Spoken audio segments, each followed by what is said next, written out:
I'm okay, I'm fine. Kincana, Kincana, teng neng neng neng neng.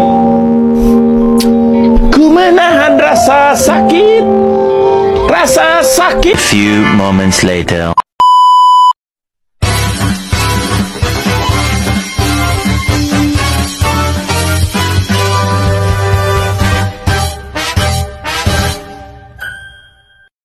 Assalamualaikum warahmatullahi wabarakatuh.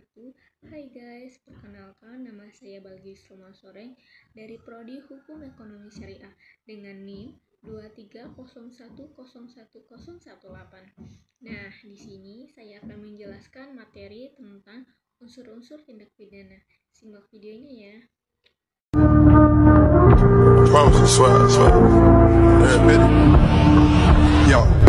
Unsur-unsur tindak pidana.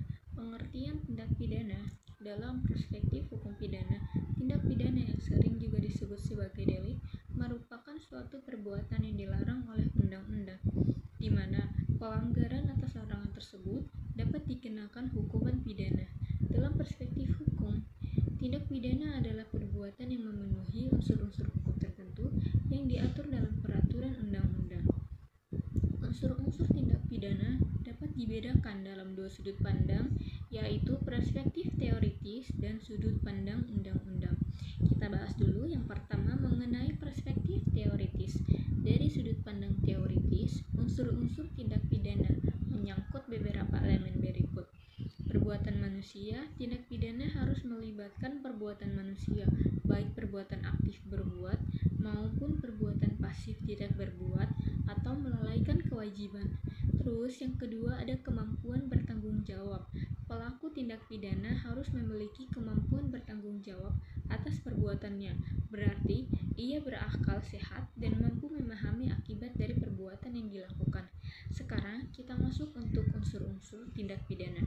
Menurut undang-undang, dari rumusan-rumusan tindak pidana dalam KUHP dapat diketahui adanya 11 unsur tindak pidana.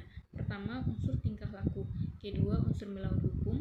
Unsur kesalahan, unsur akibat konstitusi, unsur keadaan yang menyertai, unsur syarat tambahan untuk dapatnya dituntut pidana, unsur syarat tambahan untuk mempererat pidana, unsur syarat tambahan untuk dapatnya dipidana, unsur syarat objek hukum tindak pidana, dan yang terakhir, unsur syarat tambahan untuk memperingan pidana.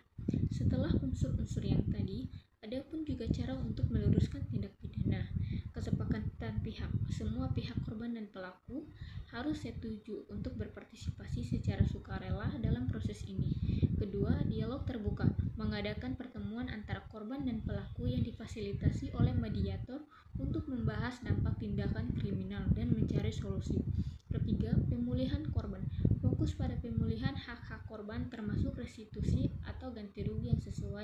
Pertanggungjawaban pelaku, mendorong pelaku untuk mengakui kesalahan dan bertanggung jawab atas tindakan mereka. Kelima, penyelesaian yang adil, mengupayakan solusi yang memulihkan hubungan antara semua pihak dan mencegah pengulangan tindakan pidana. Adapun juga peran masyarakat dalam keadilan restoratif.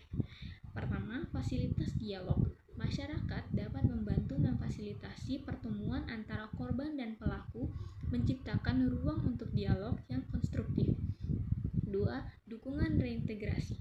Setelah proses keadilan restoratif, masyarakat berperan dalam reintegrasi pelaku ke dalam komunitas, mendukung mereka untuk mengkontribusi secara positif.